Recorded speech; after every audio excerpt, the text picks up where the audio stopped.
In this guide, I'm going to show you guys how do you subscribe to a Snapchat Plus family plan.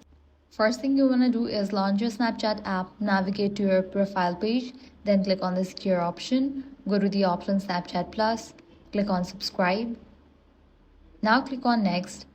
Now choose the friends and family plan subscription option. You can upgrade to this plan as an existing subscriber, or if you're not already subscribed to Snapchat Plus, you can choose this option to subscribe to Snapchat Plus for the first time.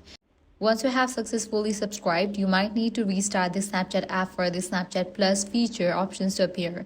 As the account holder for the family plan, you can add up to 2 other friends who are not yet subscribed to Snapchat Plus to your plan. This can be managed by going to the Manage Subscription page in Snapchat Plus settings.